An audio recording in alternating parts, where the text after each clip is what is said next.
Just waiting. Oh my goodness me, how's everyone today? Yes, we're jumping straight into it today because I don't have the correct lead for my phone today. So we don't have the 1 minute countdown, 10, 9, 8 and so forth, that sort of thing. So we're jumping straight into it today with no introduction. Oh, and can you obviously hear me? And obviously, can you hear the lovely Can Louise? you hear me? And can you hear Louise? It'd be brilliant if you could. Can you let us know? Good. Just let us know. Yes, please. Give us a thumbs up. Yeah, we've got lots of questions coming in. And we're first just going to talk a little bit about the show that we were at last week. And I do apologise for the quality. Let's just make sure that everyone can hear us. I think everyone should be able to hear us. Good. Both loud and clear. Thank you, Amco. Fabulous, fabulous. Good. So yeah, yes. I do have to apologise about the quality of last week's recording from the jewellery show. We couldn't get onto their Wi-Fi, their free Wi-Fi. Could be. You tried. Nope. I tried. Couldn't get on at all. So we had to rely upon the connection from our phones, which obviously was not that great. So it was a bit of a disaster when it came to the visual, but the audio was still fine. There wasn't an awful lot to show. We had Leo and Patrick from Walsh, didn't we? Yes. Answering tool questions, which was absolutely brilliant. Yep. But yeah, hopefully you could hear what was going on. There was a lot of din going on in the background as well, wasn't there? But we were obviously in a busy show. It was. So, yeah, hopefully it was okay. Hopefully it was okay, yes. Yeah. And thank you everyone who came along to see us. It was absolutely brilliant to see everyone. It was good, wasn't it, Lou? Did you enjoy it? I loved it. You know what? I enjoyed the Saturday, but it's the first... We say it was Saturday. Saturday. I kept thinking it was the weekend. The Wednesday. Yes. Sorry, the Wednesday.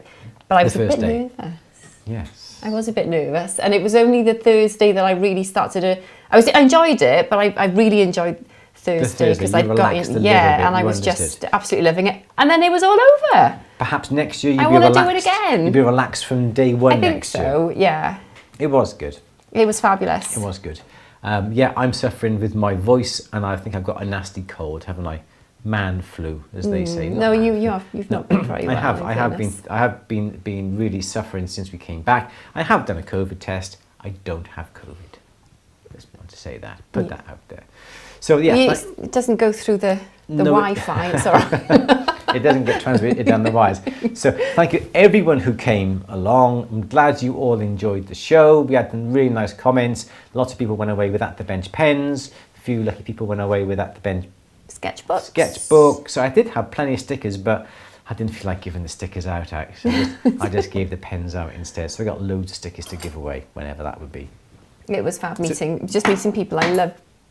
I love meeting you all. That was my best bit. It was good because, we see lots of people here on the chat. We see lots of people messaging you, emailing you and so forth. It's lovely to put a face to those names, isn't it?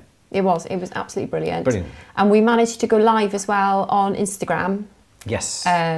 Quite a few times. We showed the laser engraving machine. Yep. We showed the Orion laser welders. Yes, you did. We showed some gemological testing, some diamond testers, didn't we? Yes. And we showed the needle flame, the fabulous needle flame.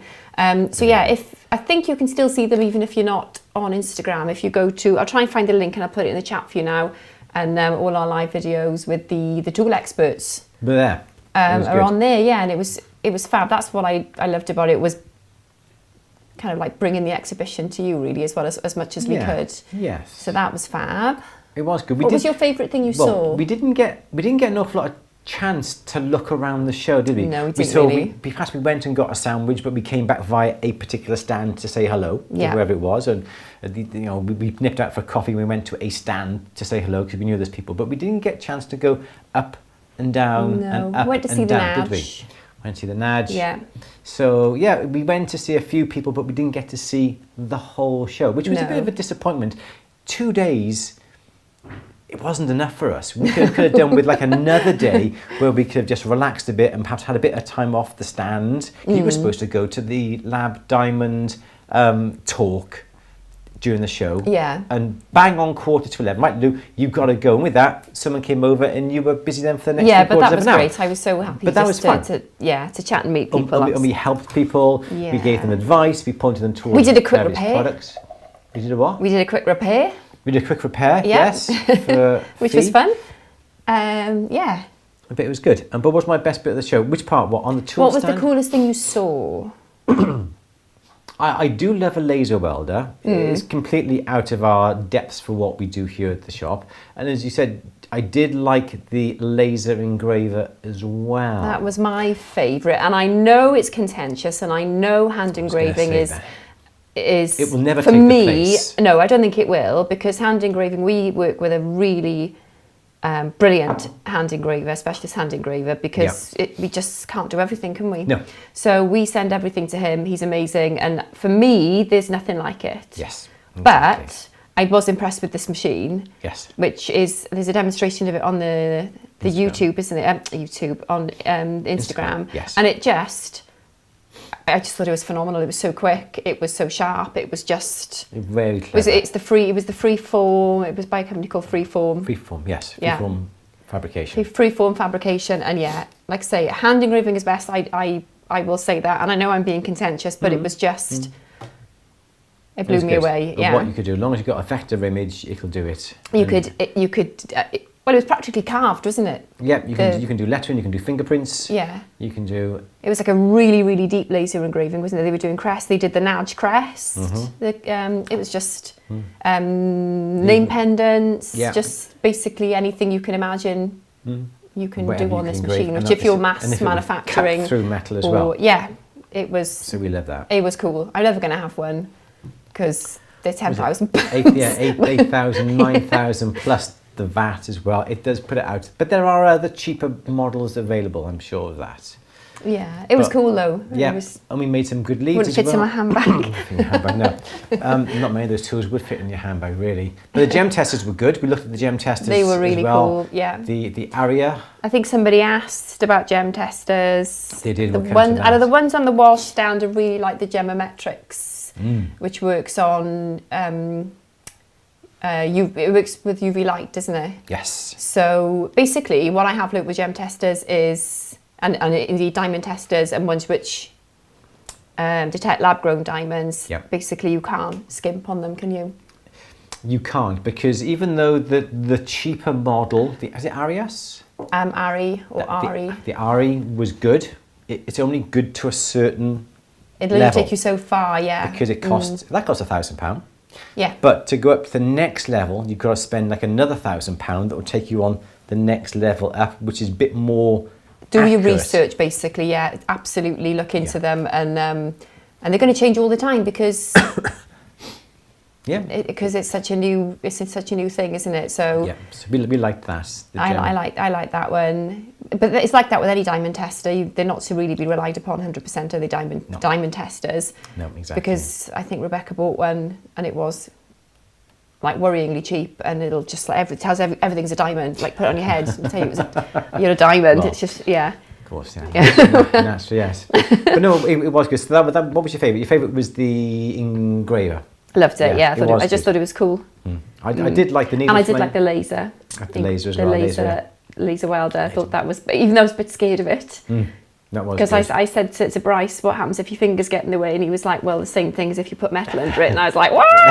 I'm not having a go. I don't want to. It's too scared. Yeah.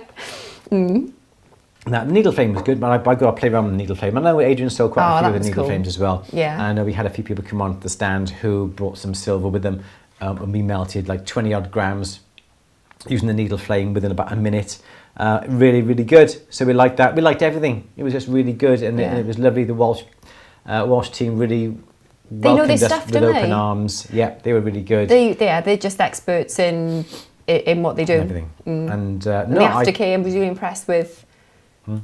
So fingers crossed, we helped them, and they helped us for being there as well. It was fab. So it was really, really good.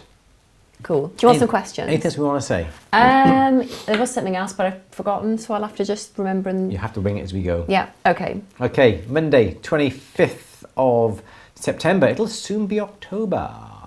it's time for our Q&A. Louise, let's have our first question, dear. Okay, let's see. Sorry, I didn't have a question. I didn't have a question ready. Louise, you look like you were just about to bonk Andrew on the head with that leather hammer.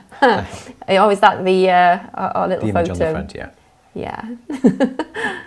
Yeah. Dragon X, what was the best gemstone tester?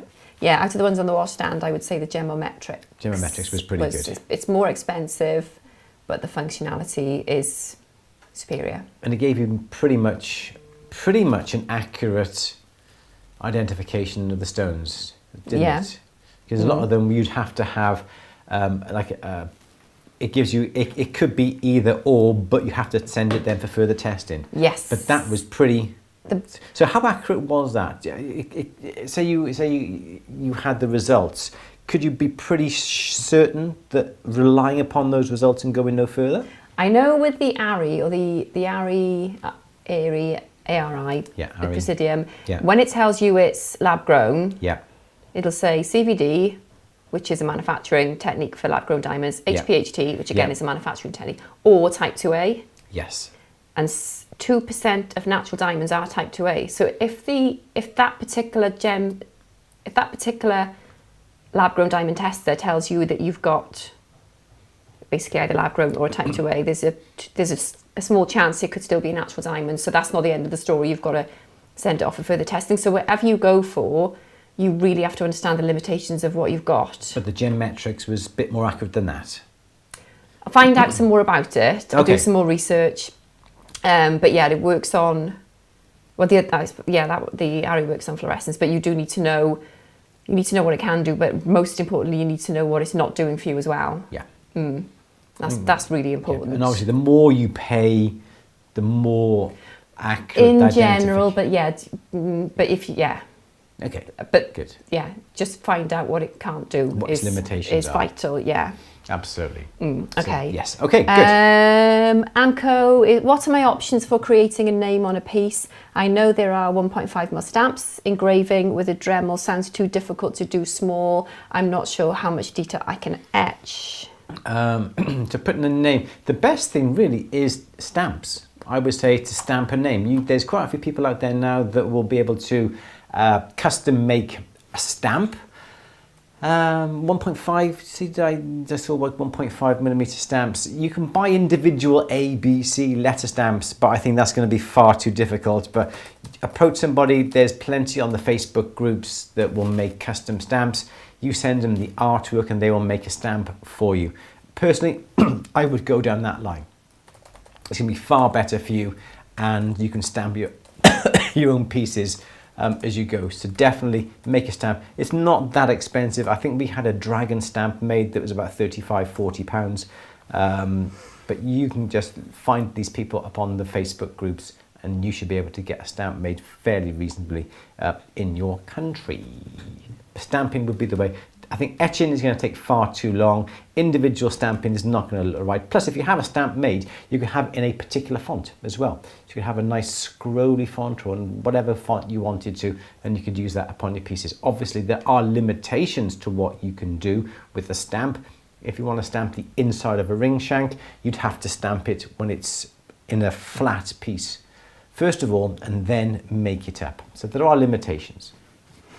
Yes, Lou. Good. Janet says, how many members did you get to meet? I would love to have been there, but can't leave the island at the moment. Oh dear. So how many people did we meet? 30? 35, maybe more. There was quite a few. How many pens did you bring? How many you should have? I have no idea. No idea how many pens. It was quite a lot, wasn't it? It was a lot. It was wonderful. But it was nice because not everybody stopped us and talked to us. People saw that we were busy. They just came along and said, hello, how are you? Just thought I'd let you know, say hello. And they went on their way. So we didn't get really a chance to talk to a few people. But we did have lovely talks, lengthy conversations, and it was lovely. So yes, I would say people who we actually stopped and talked to was about 30, 35 people. But there were more people coming along, tapping us on the shoulder, just saying, great, love to see you in flesh, legends and all that sort of thing. Yes, absolutely. Yes. Okay.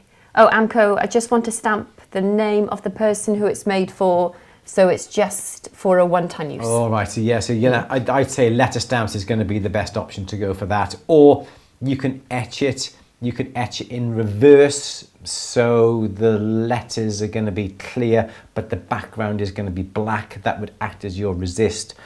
You can put that up onto PNP paper.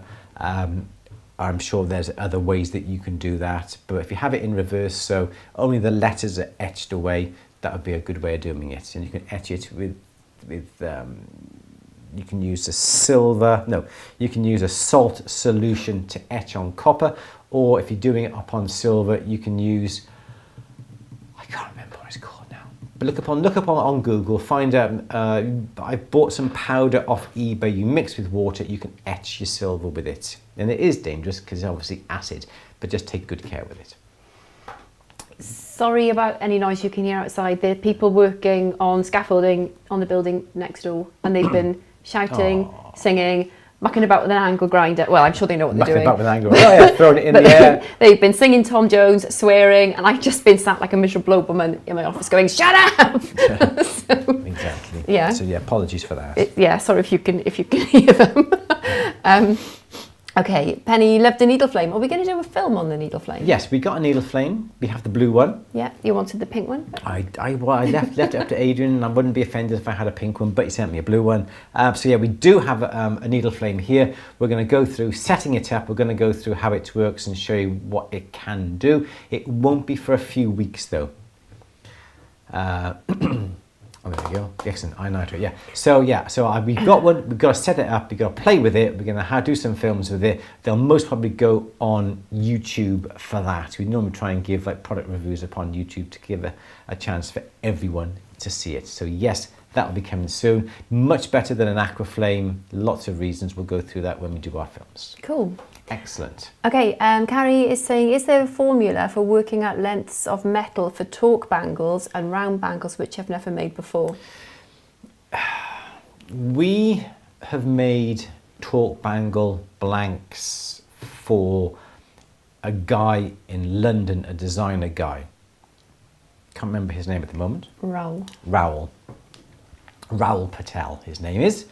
He's what kind of? He's a model. Fashion influencer, isn't he? He's a male model. He does lots of fashion shoots for Mercedes and so forth, and he's got his own range of jewellery. We make up the silver blanks for him, and they come in 4 different lengths because everyone's wrist is going to be different, and everyone has a different gap upon the back here as well. So I wouldn't necessarily say there is a particular formula, but if you've got a strip of paper and you put it around your wrist and you had about say a 25 mil gap here, just measure all the way around. People are going to have different size wrists, and when we make up torque bangles, we make them in different lengths. I know he does it in 4 different lengths as well. So there is no real formula. It's just a gentle close fitting around the wrist with about 20 mil gap on the back. If you texture them with a plate, does it squash them longer? A little bit, not an awful lot. Okay, not significantly. Not significantly, no. Okay. Not at all, no. Just like millimetres or so. I would have thought so, yes. Okay. Yes, so there's no real guideline. It's just if you look up Raoul Patel jewellery or Raoul Patel model, see what lengths he produces, and those are the ones that we do for him. You can't remember, can you? I could go and get my book. Okay. I need to get a drink actually first, so my drink's out by here. So okay. Shall I go with the next question? Yes, please. Are you listening? I am listening. Okay, mini maker. I bought a lacquer for a ring to avoid oxidizing, but I did not use. But I did not use it because it seemed to make the silver feel greasy. What did he buy? A lacquer for the ring to avoid oxidizing. I think it depends upon the lacquer you got, but the problem is anything that you put upon the metal is likely to be worn off. So you end up with patches on the silver where the lacquer has worn off that is going to start to tarnish. So that is the problem that you've got there. No matter what you put upon the silver, as soon as that wears off, it will start to oxidize or tarnish.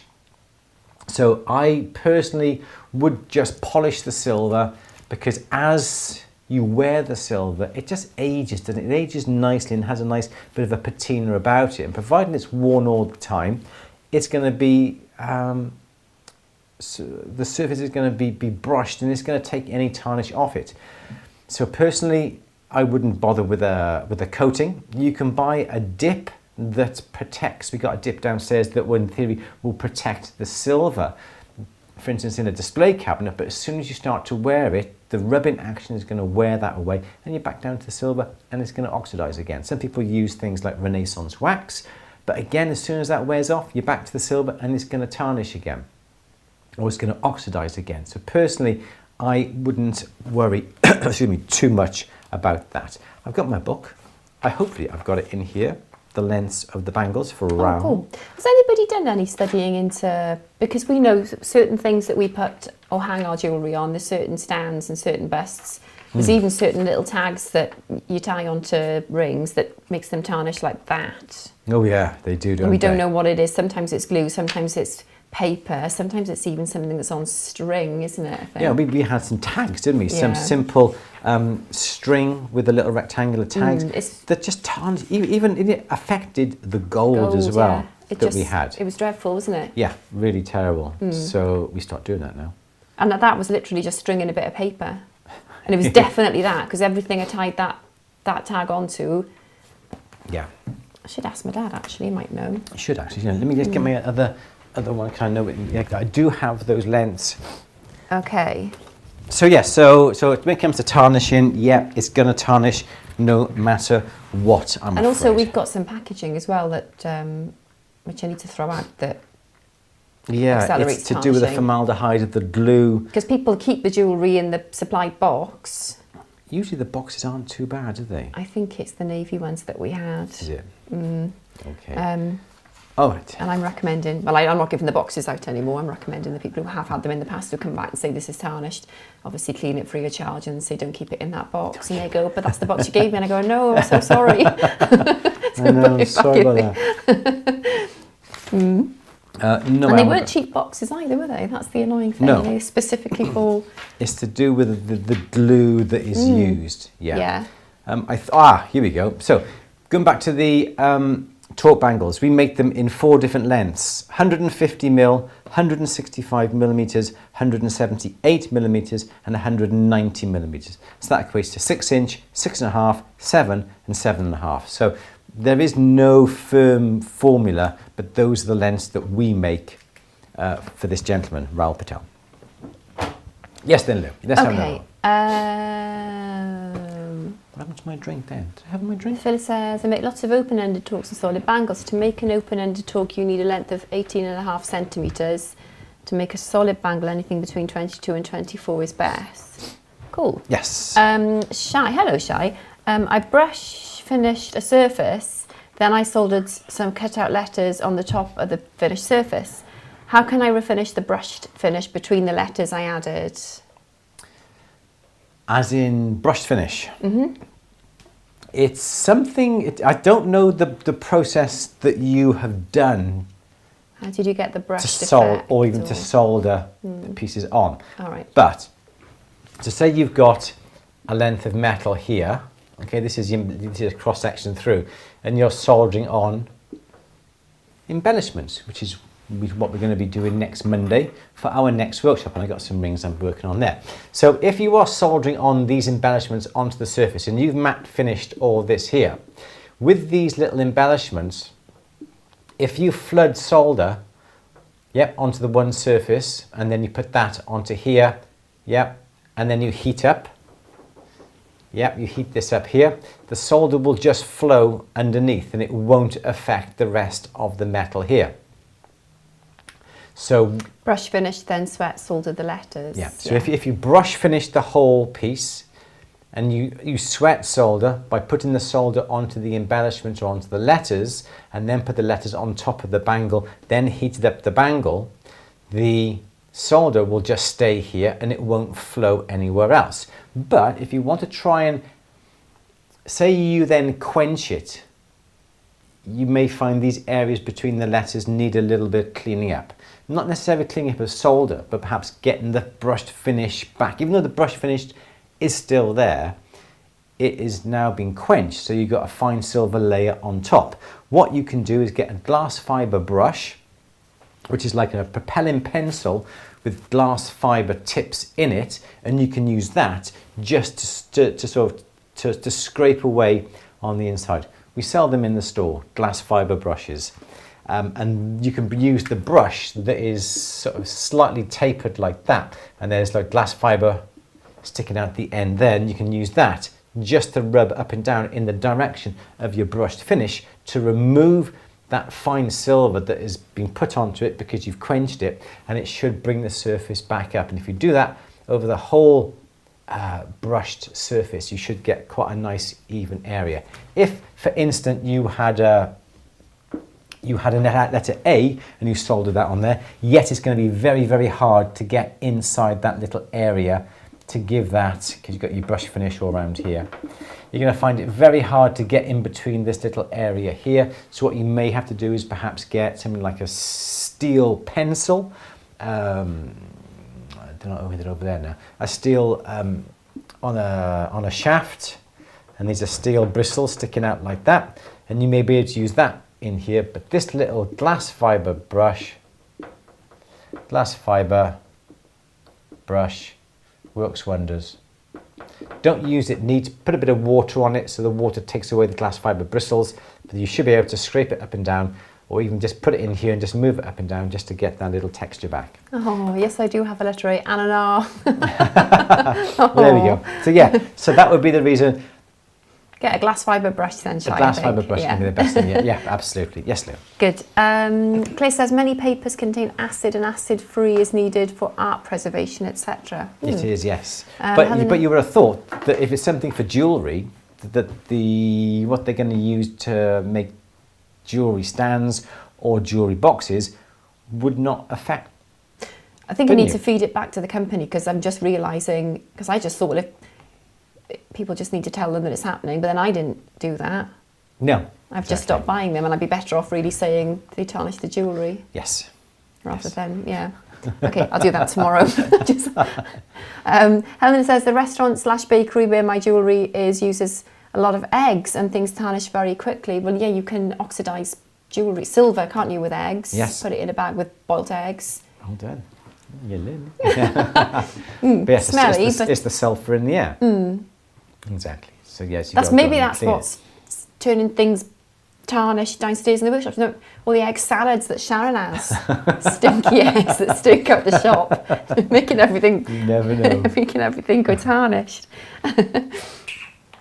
Jane, will you be selling your pens at the store? They are. Are they on the store? I think they're on the store already. Are they? I do believe. Oh. They're on the store. Yes. Okay. Sandra, Drat just got in from having the cast removed, having missed the first half. Cast is gone, but big splint for the next 2 weeks. Jewellery making still on pause. Oh, bless. Oh, so will you be back then after 2 weeks? Are you good as new then, or is it just still taking it easy? Use the time do you need learn. Yeah. Isn't it? Use the time. Don't use the time productively. Don't try and rush back too quickly and yeah. Absolutely. Oh. Let us know you're getting on. Yes. Good. Excuse me. The pottery studio, some sort of sulphur or the like in the clay dust. Oh. You should know about this. I don't know what's in the clay at all. I just play with it. You can ask on Wednesday. I could ask. You could ask, couldn't you? Yes. Okay. Good. Physiotherapy. Oh, bless. Yeah, well, that's good, because at least it's going to be fixed in the long term, isn't it? Rather than them just don't try send you off into the world and with no much advice and no help. And yes. Yeah, it might take a bit longer, but you'll be sorted for good then, won't you? Yeah. Yes. But so going back to this flush, this brushed finish, because a lot of people would do. So going back to this, I'm just really thinking, I'm not quite sure what people are actually thinking. So what a lot of people will do, they would actually put the solder on the piece and then put the letters on top of that solder. But that is not the right way of doing it. You always put the solder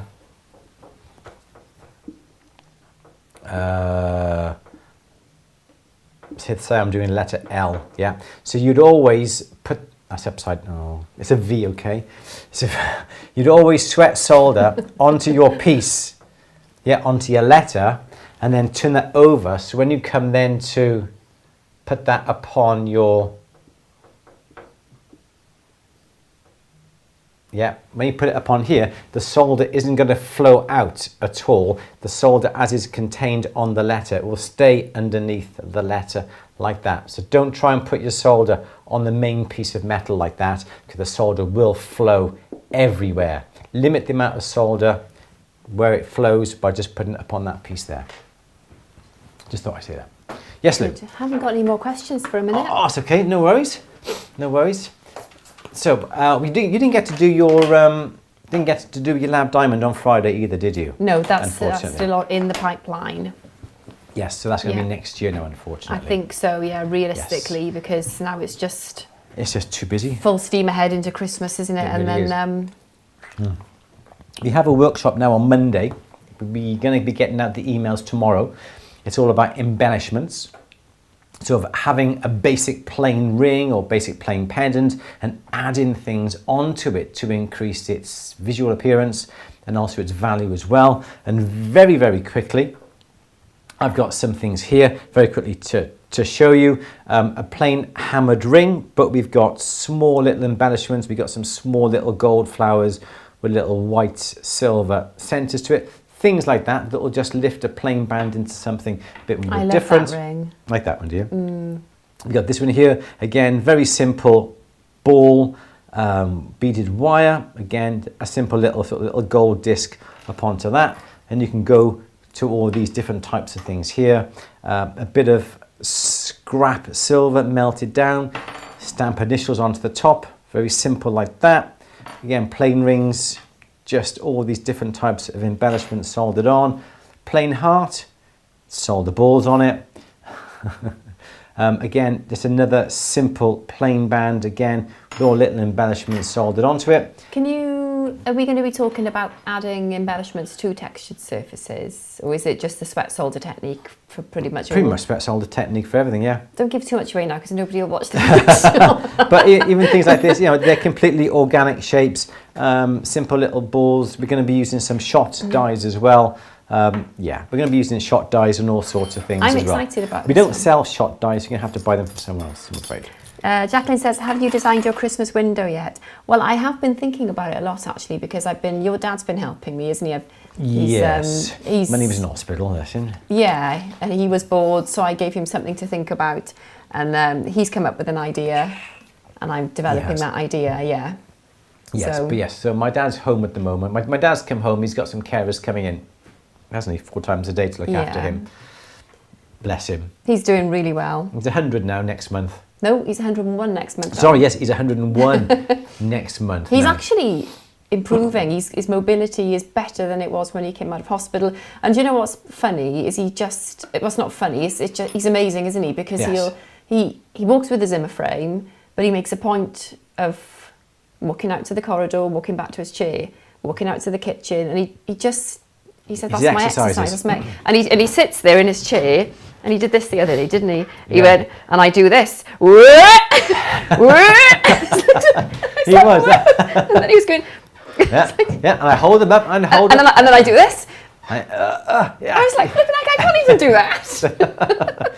So he does his exercises, and you say he gets up on his little frame, and he walks over to the window, then he walks out to the front door, out into the kitchen, and he is a bit more mobile than what he was when he was in hospital. His mobility's a lot better, and he's coming along really well. For 101, absolutely amazing.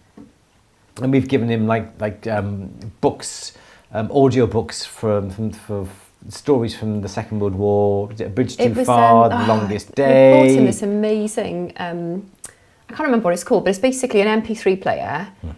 You can't really see very much at all, can he? And you can't really see stop-start. So it's one for dementia patients, isn't it? He hasn't got dementia, but his sight's terrible. And all he has to do to stop and start is lift a lid. So it's it looks a bit like an old-fashioned record player. You lift a lid and it starts. You put the lid down and it stops. You can skip by pressing the button in the middle. Yes. Which looks like a big record. And that is it. There's no other functionality. But it's so brilliant in its simplicity. So because he can't read anymore because his eyesight is failing that Failing, much. yeah. All he has to do is lift up this lid Flat. and the audiobook is like booming out. But the good thing is it carries on playing for where he stopped it. Yeah, It doesn't go back it's to the brilliant. beginning. I'm so pleased that he can use it. And he can plug headphones, because he had it when he was in hospital, and we put music on it, all his favourite. He's got like a Spotify. It was Vince FM, wasn't it? Spotify playlist of all the songs, everything from the Pussycats, Mississippi, to Joseph, Coat of Many Colours, with what's his face? I can't remember his name now. Pat Boone, Jim Reeves, Slim Whitman, Ray Conniff Singers. What's that one? Boyzone. Boyzone, he had Boyzone on there and everything. There's one of Boyzone he does like, so that was on there. So he had this, and he had his headphones on, and he was singing away out loud across the whole ward. Not a care in the world. Please, just shush, shush, shush. But he couldn't hear himself sing. He was just way with his Vince FM Spotify playlist. I think it did help his mood, though. I think it just because he couldn't do anything, and he kept saying, "I can't do anything. I can't see, and I can't talk to people because I don't hear them." So it's like right. It's all we could really but no, it's try, good. Wasn't He's it? good. It keeps him amused. It takes him back, because songs will take you back, won't it? My mother passed away 3 years ago, I think it was now, wasn't it? So yeah, there's songs that he and her used to play together. So he listens to them, and the memories come back to him. And it's a fantastic way of just getting through the days. Yeah, it's really. It's for something so simple. It's not cheap, but it's just worth every penny. In fact, one broke and we replaced it because he used it so much. We did, yeah. Okay, I can see a few more questions coming in. Yes, there are. Julia's saying, thinking about embellishments, if I use copper on silver, does this cause problems with one metal eroding the other when they come in contact with sweat or water? Usually you'll find that if you say you did like a makume gane, where you have copper and silver together, the sweat will actually etch away the copper over a period of time.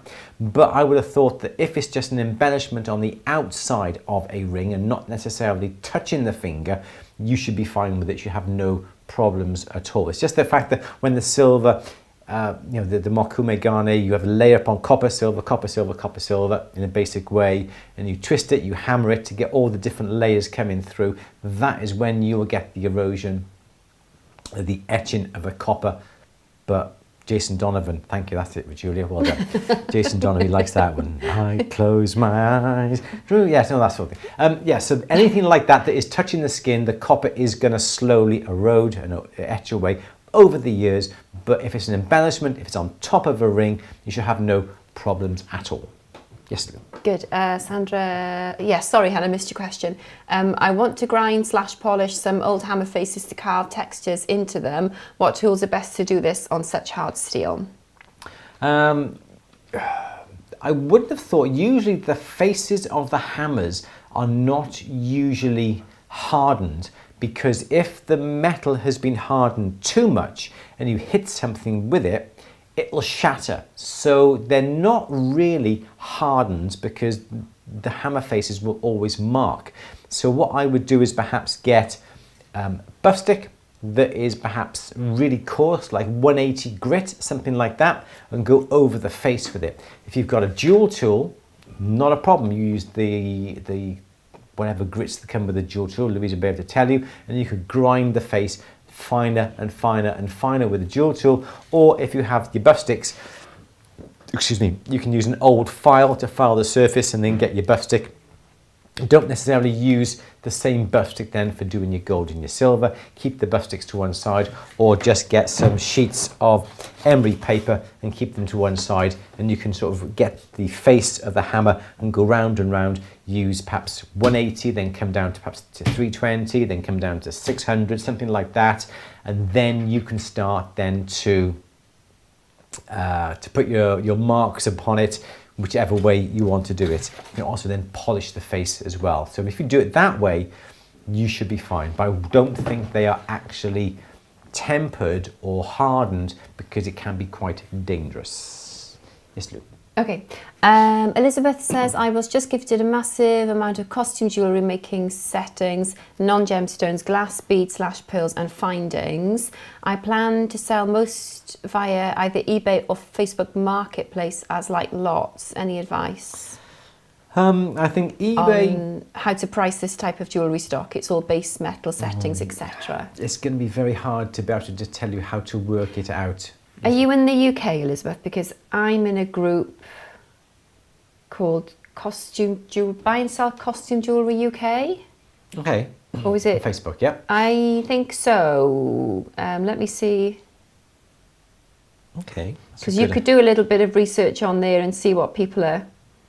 I mean, to be honest, here we are. Buy Sell Vintage Costume Jewellery UK is the group. Okay.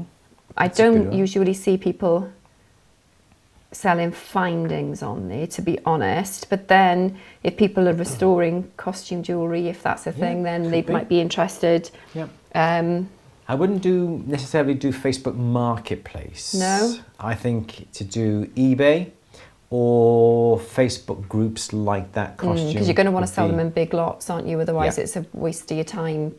Yeah, I think the only thing I can suggest is that you do a bit of research, look on some of these groups, see what sort of things they're selling, go upon eBay, put costume jewellery, see what comes up, see what sort of prices that are being able to be sold, and base it upon sort of past lots that would have been sold on eBay. I think that would be the best thing. Because people buy beads and pearls. I know when I was learning, so I'm still learning, but I started learning like pearl knotting and stringing. I was looking for beads to practice that. Yeah. So you might sell some of your beads and your pearls because, you know, I know they're not as heavy as anything to practice cultured pearls, but it's the technique, isn't it? It is, yeah. Yeah. So that you might get some joy if you're a member on the At the Bench. Is there a buy and sell forum still? There is, but Facebook is the best thing to go. Yeah. Okay. Yeah, definitely. Yeah. Okay. So you might find, try, like you say, threaders, pearl stringers, and people who are learning and want things to practice on. Yeah. Good. Might be a good outlet for it. Yes. Jason Donovan, yes. Shy, music will always give and never take. Absolutely. Helena says, what does the base of your plier rack look like, please? Okay, so let's my God, Elizabeth, it was 2 vehicles worth of items. Oh my goodness. Wow. So I've got a simple, up here anyway, I use a simple plastic rack that is just something like that. So that's the base. Let me just get a bit wider on that particular camera. So that's all that it is. It's just a simple bit of plastic that is bent into that shape, and it looks quite nice, doesn't it? It looks nice, and that's what I use here in the recording studio here, because it looks quite nice just set by there. Downstairs, all sorts. I think Lee has got the ones where there's 2 ends that look something like that, and there's a rod, and then your pliers then sit on the top, and that's at this end, that's at this end, and there's the rod that runs between them. Lee uses that. Rebecca, she just chucks everything in a tray. We've also got tins under our bench, some bench tins that are semicircular, and they have a little rack on either side. We use those as well. So yeah, all sorts. But this is you can buy these. I'm not quite sure we can buy them in Walsh, but yeah. So I use that, and I find it's quite nice because it's just right by there. Yeah, I haven't got a problem with that. It's good as gold. Yes, Lynn, can we have another question? Yeah, Shai is saying, is golden obsidian a real thing? You're looking that up now, aren't you? Well, I was looking on mindat.org because I know that's a reliable reference for that sort of thing. Yeah. Colour black, bluish, mahogany, because it's volcanic glass, isn't it, obsidian? Yeah. Black, bluish, mahogany, golden, peacock, grey, green. So yes, it does come in a variety of colours due to refraction by microscopic bubbles and microscopic mineral inclusions. So it's dependent upon the actual condition of when it was formed. The glass, yeah. Yeah. But obviously bear in mind that just because something's described as golden obsidian doesn't necessarily mean that it's the real deal. Yeah. Maybe dyed.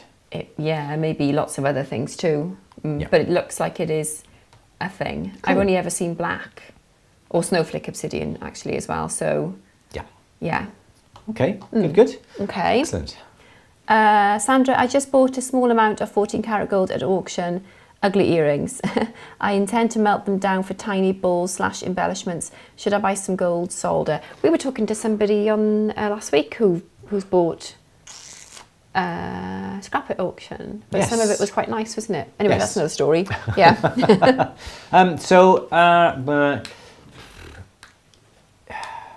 Okay, so it depends on what you're going to be doing and how you're going to be making these embellishments. If you've got a ball,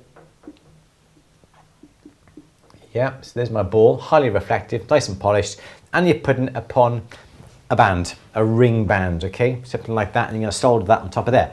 If you will get your band and you make a little dimple like that, you then could put your silver solder, because this is silver,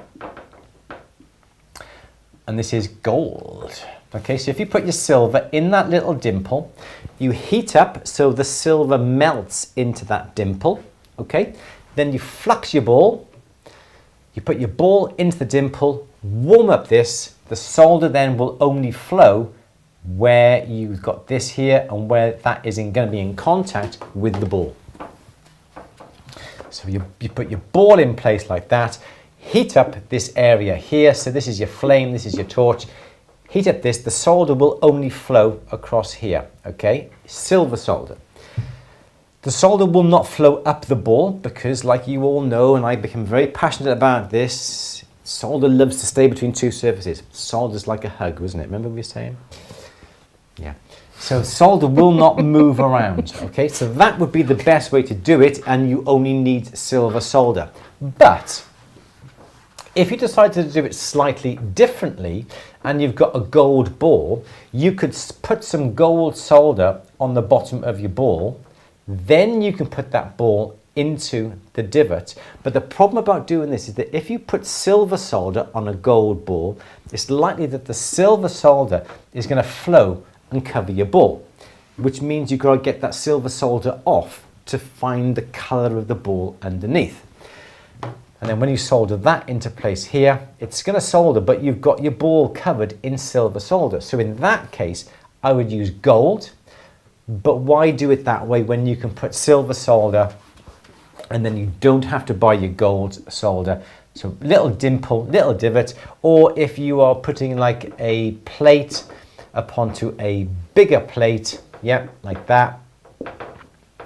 Underneath this gold, put your silver solder underneath it, sweat solder, and then when you come to put that upon the silver, again, the silver solder will not flow outside of this joint here. And likewise, when your ball's on here, the silver solder will not flow outside because it likes to stay cutched up between those two surfaces there. It likes to stay between the duvet, doesn't want to go out in the cold.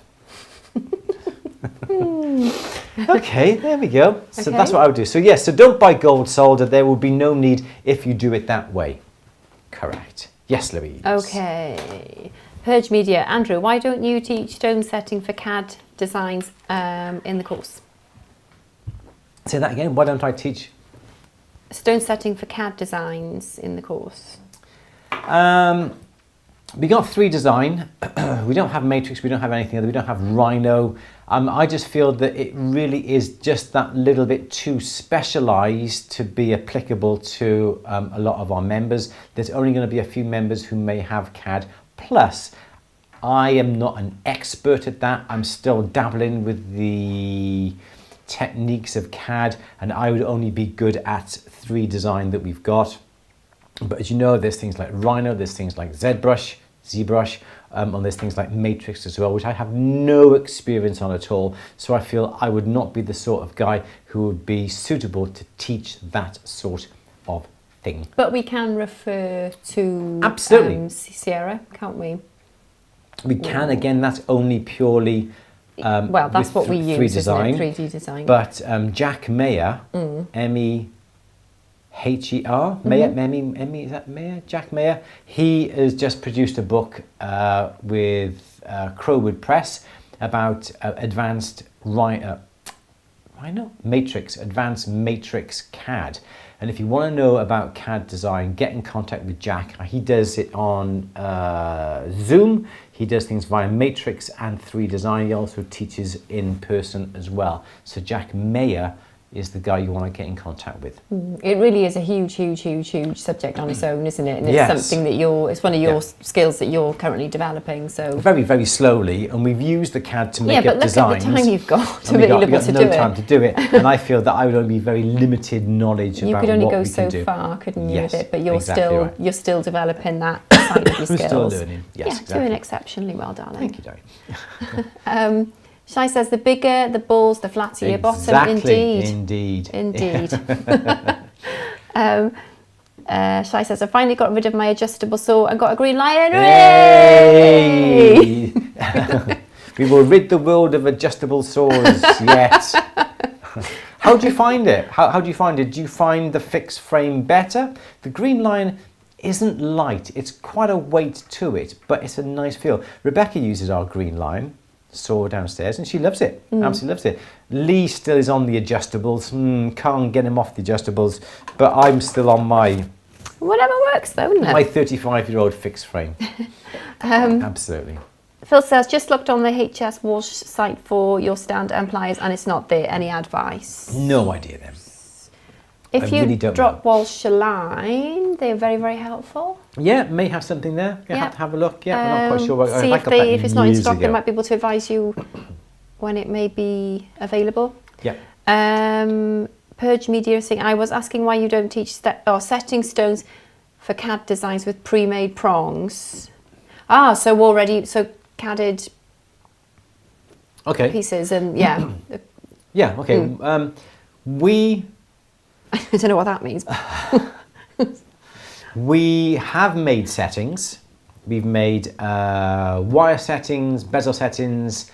We got round. I think we've done oval, and I've just sent off some STL files to the casting company to do pear-shaped.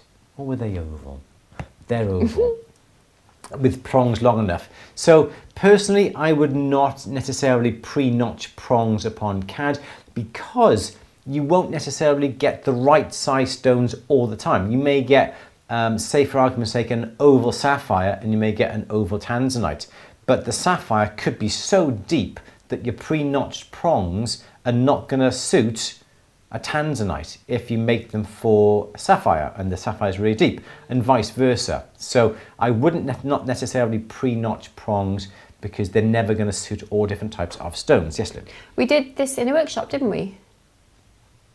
Did we do this in the workshop? We did claw settings, yes. Yeah, in the pre-made, for pre-made settings. We made. Well, they're available from the store, but you covered it in the workshop. Yes. What time before last? Yeah. It was, about 4 months ago, I think now. Yeah. Yeah. Yeah. So that's the reason why I would never make settings with the notches already in, because all stones are different. You may want to set the stones higher. The stones may not be able to be set where those notches are, and you've got to put notches higher up and vice versa. So personally, I would just have extra long claws to allow for the different stones that you're going to set. Yeah. Okay. Shai says, yes, fixed is so much better. My cuts are so much better. Good. Christine's got a new concept. Yay. Still kept my adjustable. That way I have different saw blade thicknesses ready to go. That's a good idea. Good idea. I love the new concepts for detail. Cool. David says, tool stand, try a saucepan with the handle removed. Say that again? A saucepan with the handle removed. To do what with? Tool stand. Oh, yeah, well, exactly. Yeah, tool stand, yeah. Brilliant idea, actually. Yeah. Net Creative, I watched this video about how to use your hand to squeeze the frame to get the tension and tried so hard to do it, but it just doesn't work for me. Is it the same for you, Shai? Oh, sorry, okay. Purge Media, I have CAD designs and have been casted with pre-made prongs. Are there any lessons in the course teaching stone setting for that? There are lessons on At the Bench that teach you how to set stones, claw settings. Yes, there are. Mm-hmm. But not necessarily with notches already made in the claws, you put the notches in yourself, and then you can set them. So yes, well, then presumably if you've got the notches already in there, you can just sit and watch that bit. Just push the stone into place and trim them to the right length and get a round cut around the claws off. Yeah. Is it the workshop or are there other films? Well, at the bench they are. If you remember, let me know if you want me to direct you to the films. Yes. And yeah, Louise at andrewandlouise.co.uk, and I can find them for you.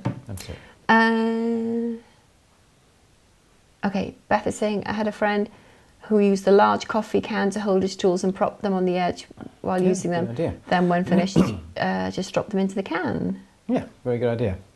Cool. Yeah, Sandra saw that video too. Yeah. I thought my hands might be too small to span it. The problem is, people say, I wouldn't try and rely upon your hand gear. I wouldn't even consider, even with a fixed frame, really trying to squeeze it. I find it easier to put it on here and just push, because I find this is a lot easier. You've got two hands free. Yeah, so the end of the frame is on my peg. Put it into your shoulder here, put it into the middle here, whichever you want to do. You just lean in, you've got two hands free. You can put your blade exactly where it should go and tighten it up. And you take it, and it goes. But if I'm trying to do it by hand like this, and I'm trying to squeeze, and I'm trying to get my blade into place like this, and I can squeeze, but it's still not right. So I would always personally use my shoulder, use my weight to push against it, and you get much better. Better tension. Better tension, yes. Good. Okay, Purge Media, no, there are no notches. I'm trying to learn how to make the notches in the beads. Into the beads? In the beads. Okay. Yeah. Well, we've got some films that would help then in that case. Absolutely, yeah, totally. Okay, Helena says, I use an IKEA Kids paper roller for my less used pliers, but need something more mobile for the pliers in constant use. Okay. Good. Is that about it then? I think so, yeah. My leather skin is leatherette. Vegan leather. Just have to make sure you don't drop hot metal onto it as it will melt. This is very true. This is why we always use metal tins usually down in the workshop downstairs underneath the benches. Things like the Durston bench here, the cutout is not deep enough to allow you to put a proper tin underneath it. But if it has a deep semicircle, plus if it's a straight edge, then you've got even more problems. But with these Durston benches, we got a few trays underneath. The bottom tray is lined with metal, so we got no problems about anything dropping onto our thing. That's why we always use aprons as well, because it'll keep your family allowance right. Keep your family allowance intact. And won't have any burn marks, no scorch marks. You've got to try and explain to the girlfriend, wife, whoever it would be, yeah.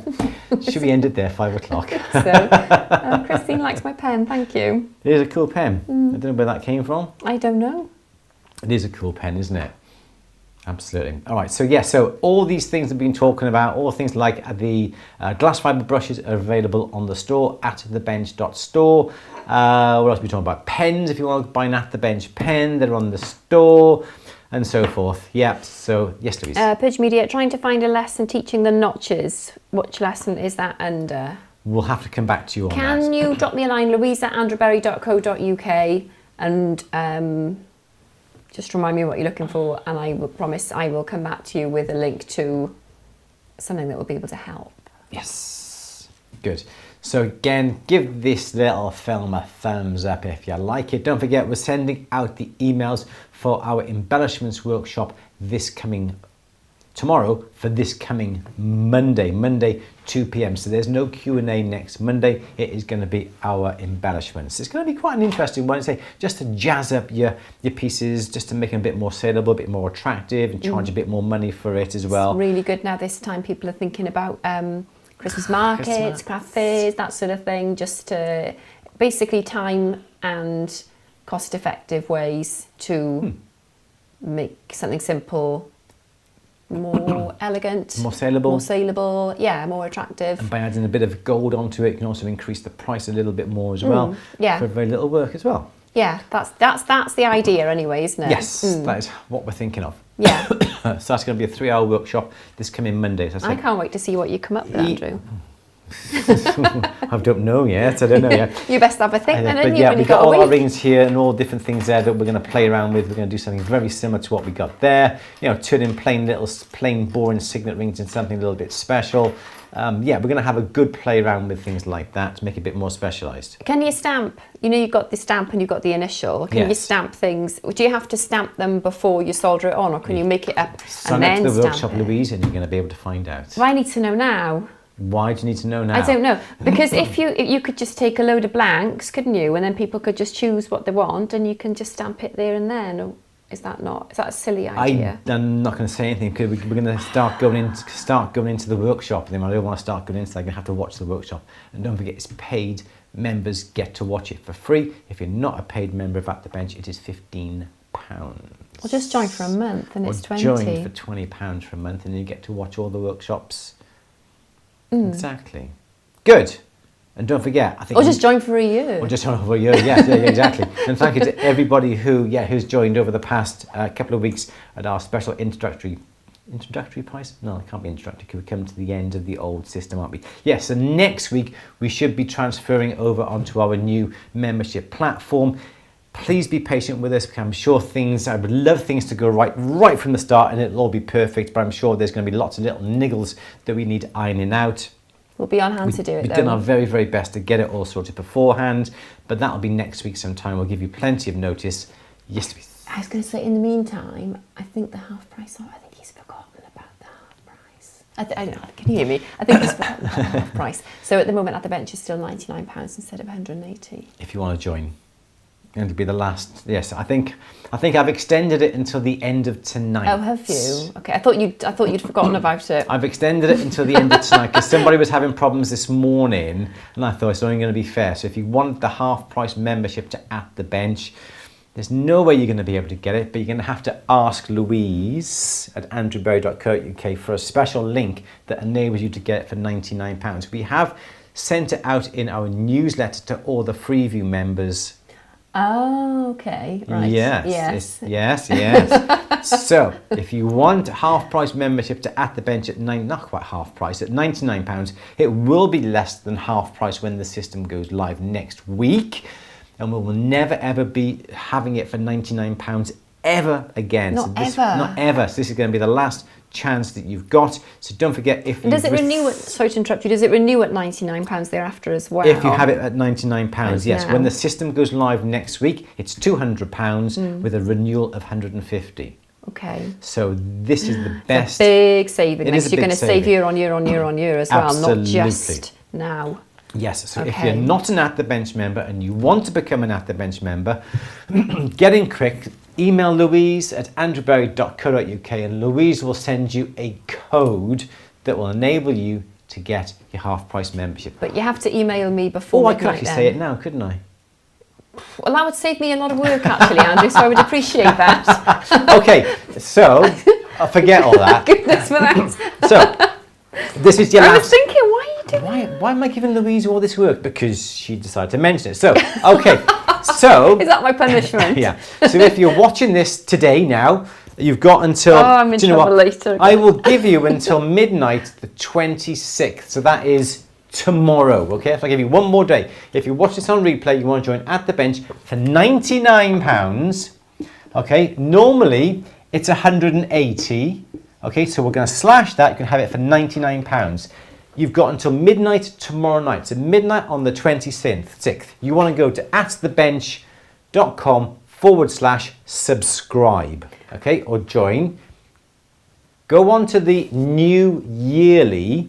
So not a monthly. It's not a year's membership. It's the yearly So it's membership. a recurring, which you can cancel if you want to, but yeah, you can cancel. It's great, so I doubt you'll You can want cancel. to. And all you want to do is put in the coupon code last chance. Because this is your last chance to get it for £99. And that is the yearly membership, okay? So there's just 24 hours to go. Well, You've got 24 hours to go to get it. So that is the coupon code you want to put in to the yearly membership to get it for £99. You've only got until midnight the 26th, which is midnight Tuesday. Yes, Lou? David is asking, what about us members now? Yes, you will still renew at the £99. So it's only new people joining after we've made the transition over. So if you're in, that will...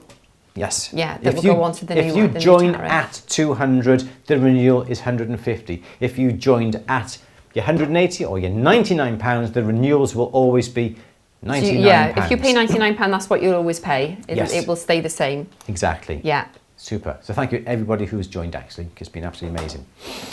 Fab. Listen, Louise, anything else? No, it was just the question about yeah. What about us members now? Yeah. Yes, so if you pay the old price, your renewals will always be £99. That will not increase. But if you join when the new membership goes up, your renewals then will be more expensive. Yeah. So everyone, thank you so much for joining us today. Really do appreciate it. I'm glad my voice is held up. My sinuses are killing me.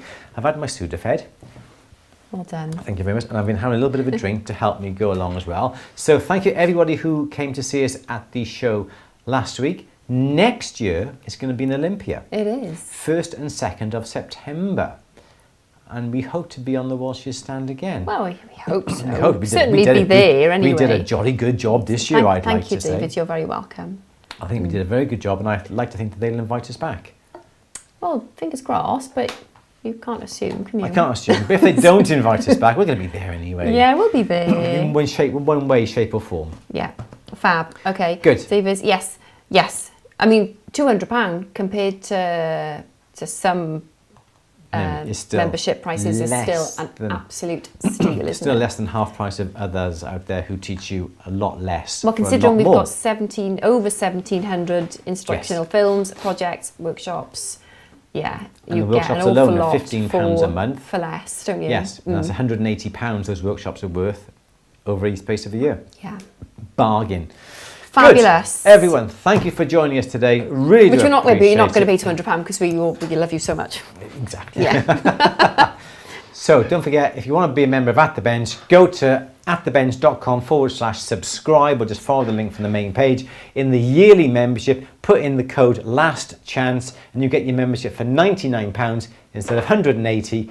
Do it now whilst you can, because from midnight tomorrow, midnight on the 26th, Tuesday the 26th, it is going back to £180, but next week it'll be £200. So take advantage, less than half price.